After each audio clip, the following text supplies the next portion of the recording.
بسم اللہ الرحمن الرحیم۔ شکریہ جناب اسپیکر۔ فاضل ممبران نے جن منصوبوں کا ذکر کیا ہے، جب ہماری حکومت آئی اور ایجنڈے پر سوالات آئے مولانا عبدالاکبر چترالی صاحب کے لواری ٹنل کے حوالے سے، اور جس طرح ڈاکٹر صاحب نے ذکر کیا، جو صورتحال انہوں نے انفراسٹرکچر کی اس وقت ایوان کے سامنے رکھی، میں خود ان تمام چیزوں کا گواہ ہوں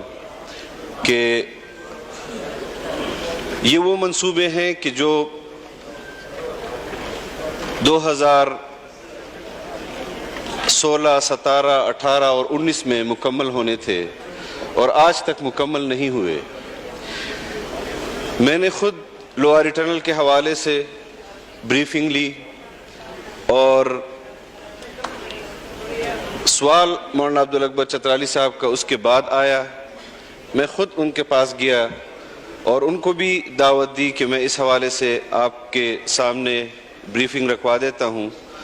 انشاءاللہ جو اپروچ روڈز ہیں لواری ٹنل کے، میں خود اپنی مدت میں چترال کے لواری ٹنل کے اس منصوبے کی تکمیل کرتا جاؤں گا انشاءاللہ۔ ڈاکٹر صاحب نے اپنے ڈسٹرکٹ کے حوالے سے، چونکہ وہ اس کے نمائندے ہیں، خدا گواہ ہے کہ ڈاکٹر صاحب نے مجھ سے مطالبہ نہیں کیا، اور میں نے ان کے ڈسٹرکٹ کے اندر جہاں ضروری تھا وہاں روڈ کو ڈوالائزیشن کے حوالے سے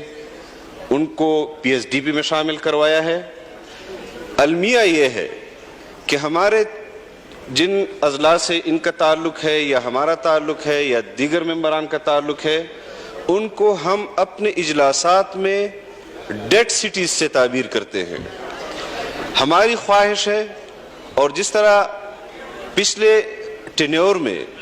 میاں نواز شریف صاحب نے موٹر ویز کا جال بچھایا ہے اور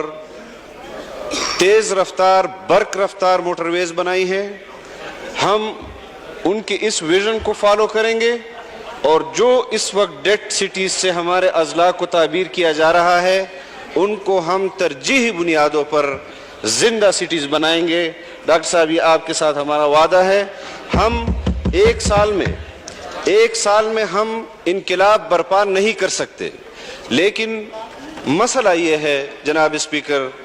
کہ یہ میں ایوان کے سامنے لانا چاہتا ہوں کہ نیشنل ہائی ویز ہوں یا جی ٹی روڈز ہوں،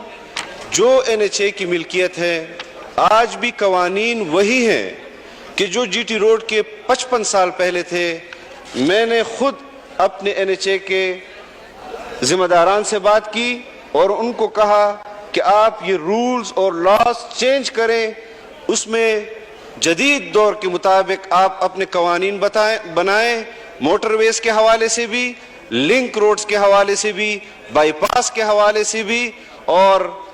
ایک عجیب آپ کو واقعہ سناتا ہوں جناب اسپیکر اپنی منسٹری کے حوالے سے، کہ ہمیں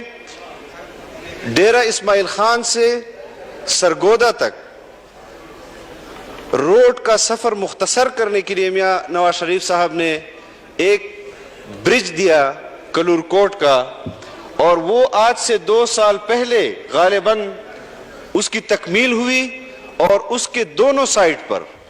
ایک سائٹ پر بھی اپروچ روڈ پنجاب گورنمنٹ نے بنانی تھی، دوسرے سائٹ پر بھی خیبر پختونخوا گورنمنٹ نے بنانی تھی، ایک طرف 8 کلومیٹر اور ایک طرف 14 کلومیٹر، لیکن صرف اس بنیاد پر کہ یہ میاں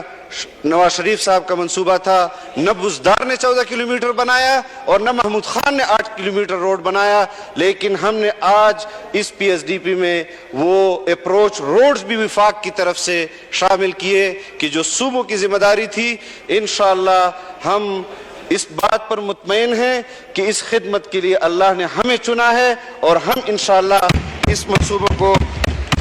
تکمیل تک پہنچائیں گے۔ اور ایک بات جو میں نے سوشل میڈیا کے ذریعے میں معذرت چاہتا ہوں، کل میں نہیں تھا، ڈاکٹر نثار صاحب نے ایک برج کا مطالبہ کیا تھا گکھڑ میں، اور یہ بھی کہا تھا کہ اس کو ہم مولانا سرفراز خان صفدر صاحب کے نام سے اس کو موسوم کیا جائے۔ میں آپ کی اس تجویز سے اتفاق کرتا ہوں، فوری طور پر انشاءاللہ فیزیبلٹی رپورٹ بھی منگواتا ہوں، اور انشاءاللہ اس برج کو مولانا سرفراز خان صفدر کے نام سے ہی موسوم کیا جائے گا انشاءاللہ۔